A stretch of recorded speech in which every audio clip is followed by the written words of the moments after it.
Welcome to the Find Your Edge podcast. I'm your host, Chris Newport, founder, head coach, sports nutritionist, and exercise physiologist at the Endurance Edge. Our mission is to empower people to reach and sustain peak performance and health. So get ready to dive into all things training, nutrition, recovery, and more. We hope to give you detailed information and inspiring stories to help you be your best. Let's do it.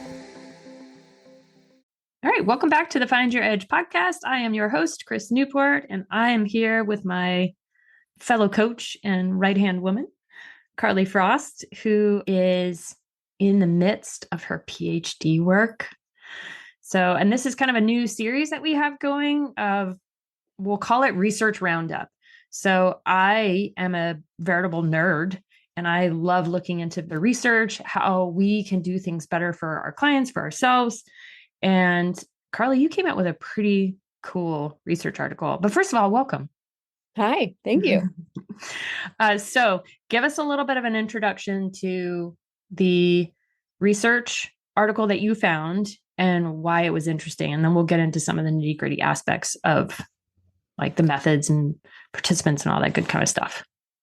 Sure. So the title of the article that we're going to talk about today was the psychological status during and after the preparation of a long-distance triathlon event in amateur athletes. It was published by Boucher et al., and it's looking at amateur triathletes, or as we typically call them, age group triathletes. The average age was 39, and kind of just looking at this particular age group as they entered into their first half Ironman. Which is a pretty common population, I would say, that we generally work with.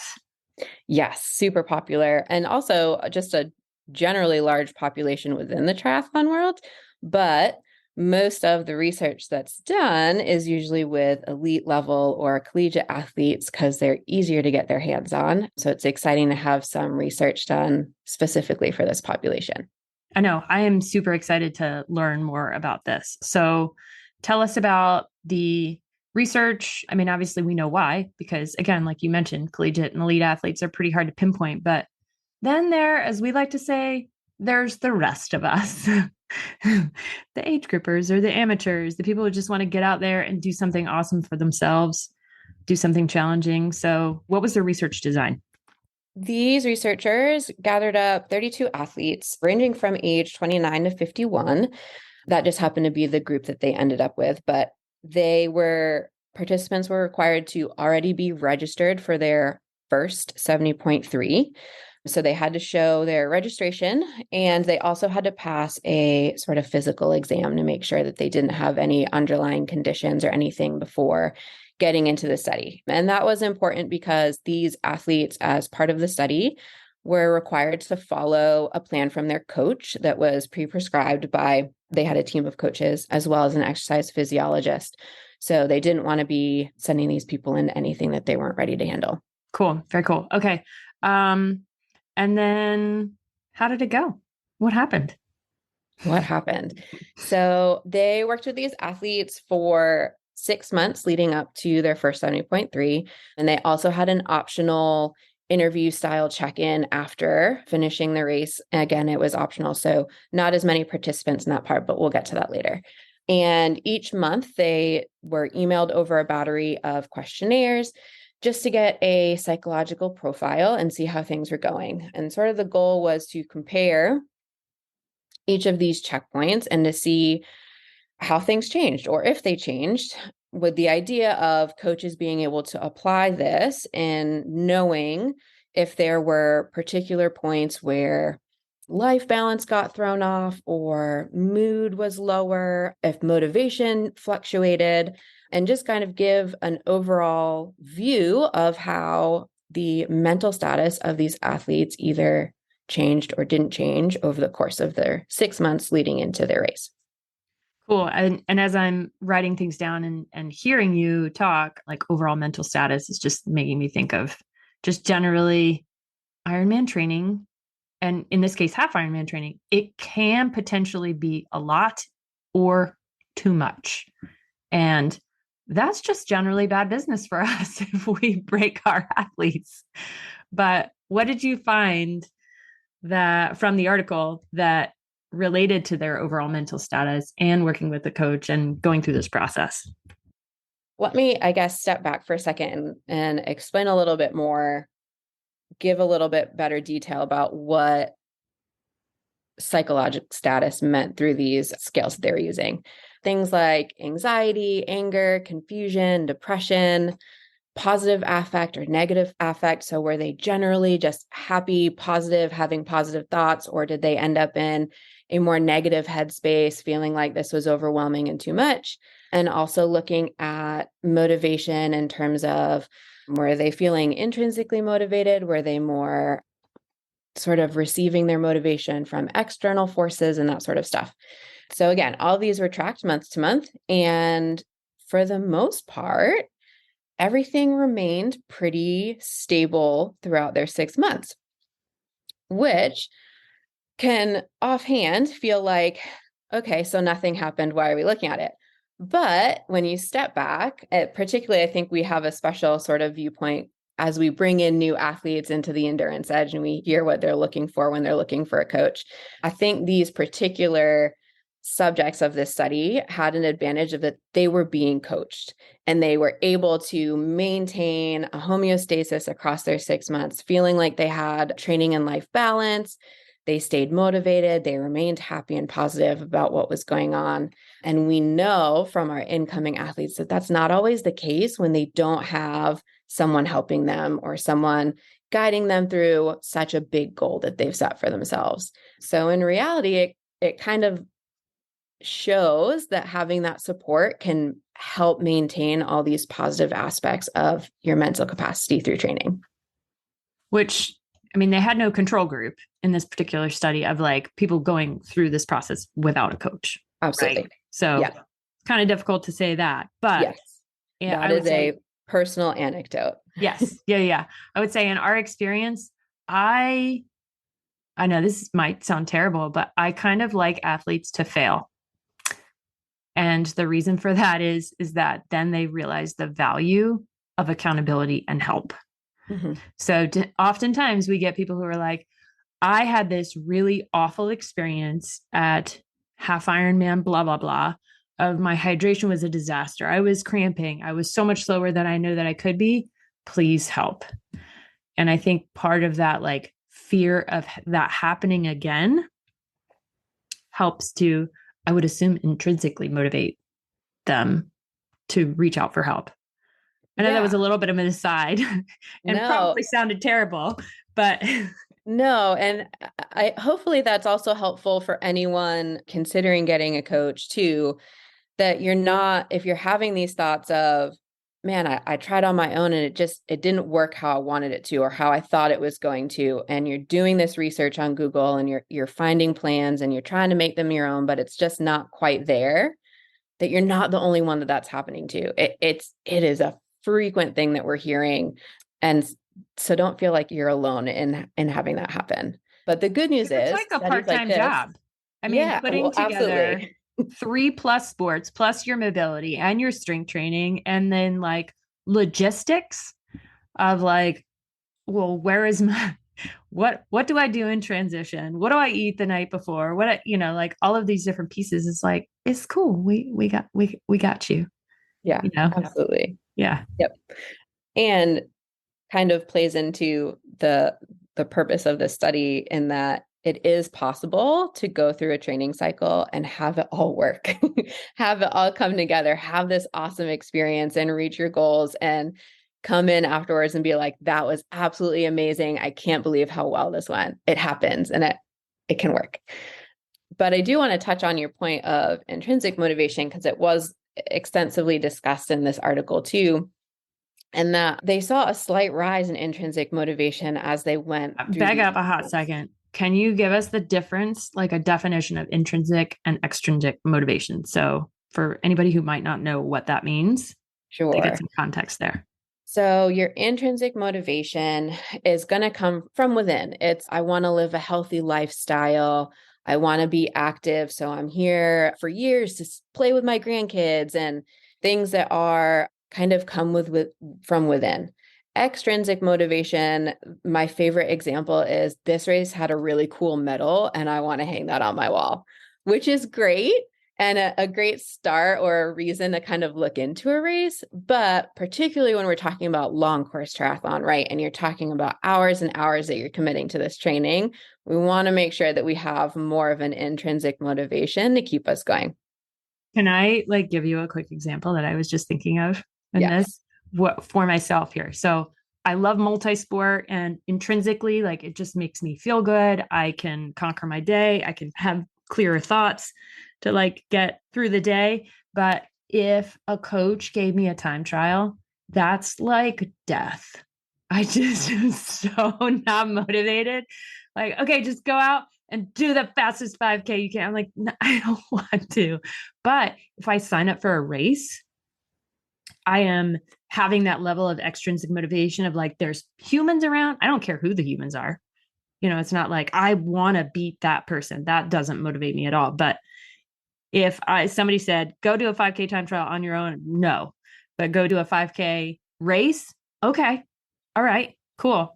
So anyway, my little example of that, and also maybe even tying that into how a coach can get to know you and what motivates you so that you can keep it fun. And I know we're going there in a hot second, but Yeah. go on, continue. I love fun. But I think you bring up a great point too. And I'm going to add to that, that a lot of times we don't know what motivates us. We know that we maybe enjoy triathlon, or sometimes we have people that come in and are just, high achieving individuals. They've gone far in their career and they're like, I like to set big, scary goals. So I signed up for an Ironman and I have no idea what to do now. And that's great. But it's also an opportunity for us as coaches to kind of ask good questions and dig a little deeper and help each other figure out where that motivation stems from and help guide it in a direction that will not only help achieve the goals, but sort of increase this intrinsic motivation that can help in all aspects of their life and hopefully keep them happy and healthy for a long time to come too. That's really cool. And also reminds me of a survey that we have going around to our current team members of like, what are some of the classes you want to see more of? And what other information can we give you? And a lot of that is all well and good. But at the end of the day, I think they're all motivating each other because they're having so much fun. So they all want to be there because they want this healthy aspect. And I think we saw that in that article. Yep. It's not like anybody's forcing them into doing it. They come to it because they're like, well, this is a good way for me to, get some exercise, albeit kind of a lot of exercise. But talk about the aspect of joy and fun in this process. I love fun. I love bringing joy into training too. And I've been having an increase in these conversations, particularly because it was just New Year's and everyone's talking about their 2023 goals. And I love talking about goals. I love breaking them down. I love everything about goal setting. And everyone kind of pops their eyeballs open. And I'm like, okay, but how are we going to have fun while we do it? And they're like, well, I'm here for like training, and I'm like, yeah. And what's your favorite part? And like you just said, Chris, if you hate doing Tabatas, tell me that, because I won't put them like there's 100 different ways we can train and achieve your goals. And I don't want to put things on your schedule that you hate doing, because guess what? You won't do them, or you'll do them for a little bit and then remember how much you hate them and stop doing them. So making sure, whether you work with a coach or don't work with a coach, but if you repeatedly hate a certain workout, find a different one that can achieve the same goal, but include some fun for you, because it's going to help you stick with it longer. I think that also brings up the element of like communication. Oh, Right? So everyone wants and needs to be heard. And sometimes that can be a bit of a difficult process of making sure you are communicating, hey, please don't ever give me a 5K time trial because I'm not going to do it. Like, if you give me homework to find a local 5K and then I give you some dates and you work my calendar around it, cool. But that would be something that I would have to communicate with my coach Just like, okay, if you see Tabata, like in your example, Tabatas, if you see those on there and you just hate them and your coach is noticing, you're not doing this workout. What's up with that? It's okay to be honest. I mean, that's the whole process of being heard and being understood. And I think of us as like strategists. Hmm.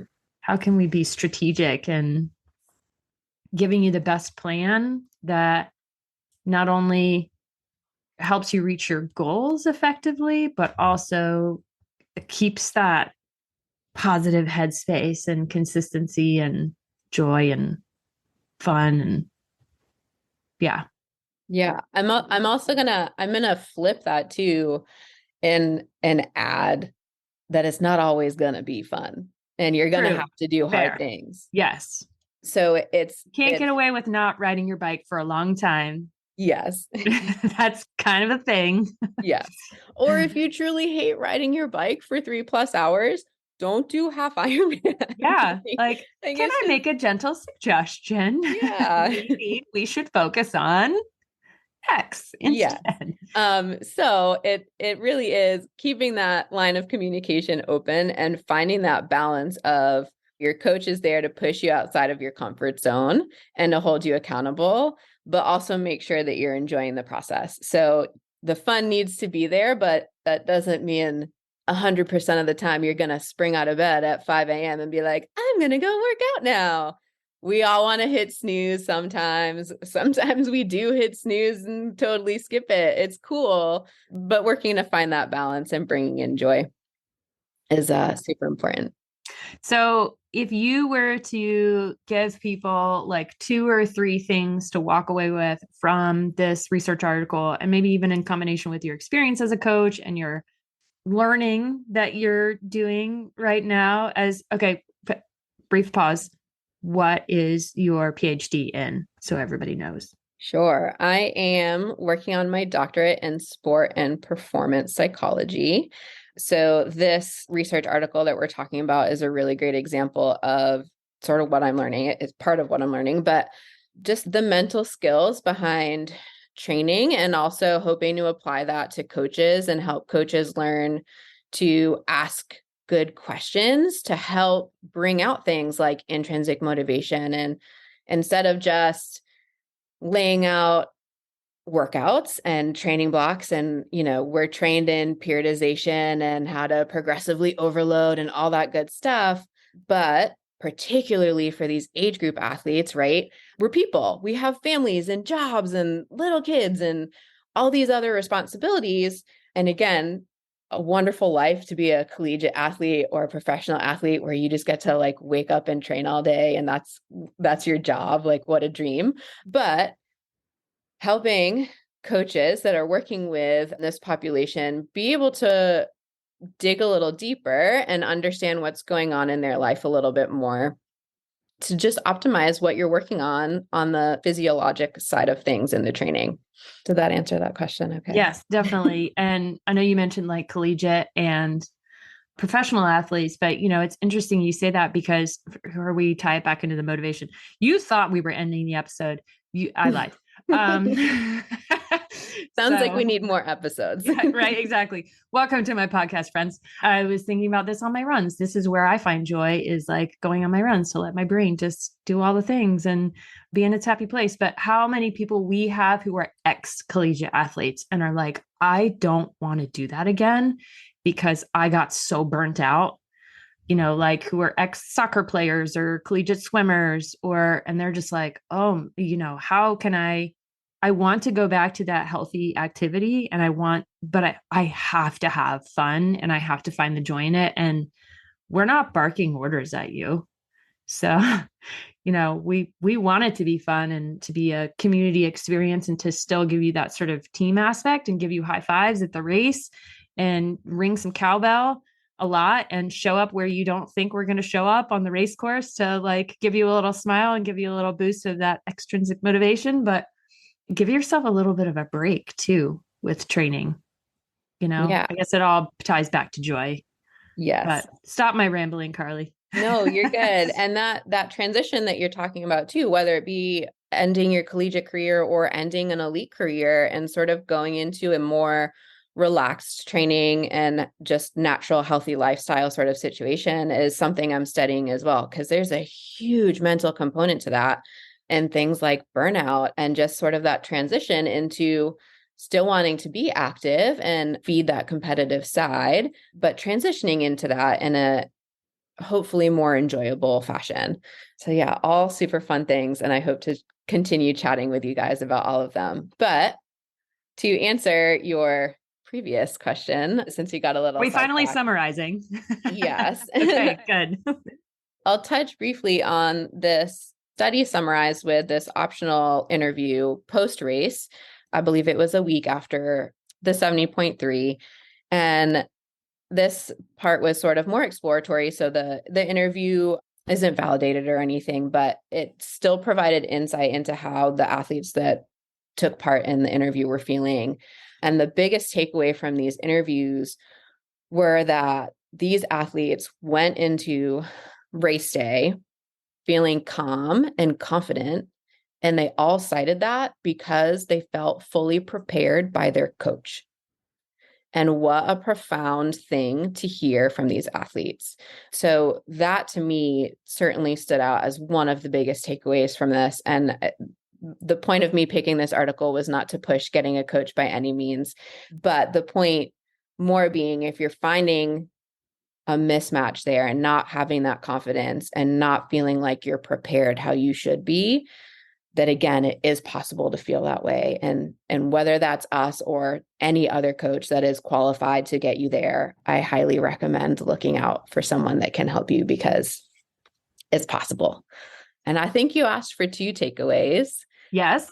So my second one would be, if you're working with a coach that maybe isn't sort of digging into what motivates you, or you're finding that you're having a hard time, we talked about not pressing the snooze button, or whether you're finding it a motivation thing or you're feeling like it's more of a behavior change that maybe you're having an issue with, opening up that line of communication with whoever, whether it's a training partner or a coach, but sometimes just talking about things will sort of open your eyes, and as you hear yourself kind of saying what's happening, to noticing where you're hitting that speed bump.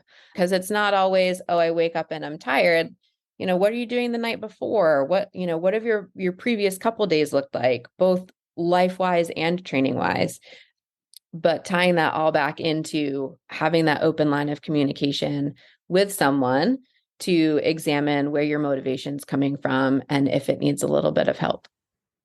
That's awesome. Because as you're saying this, I'm also thinking of nutrition clients with whom we have these conversations of, well, I know I need to do X, Y, Z, but why am I not doing it? Like, okay, well, let's think about like which days are better for you to be meal planning. I find it fascinating the more I'm in this career, how many answers people have for themselves. It just has to be extracted, which is so cool. Yes. And behavior change is it's hard, y'all. It's hard for every single person. And if you ever see someone that it seems so effortlessly doing something that you wish you could do, one of 2 things is happening. One, they naturally have a set of skills that they have, whether they realized it or not, built over time that naturally makes them successful in that area.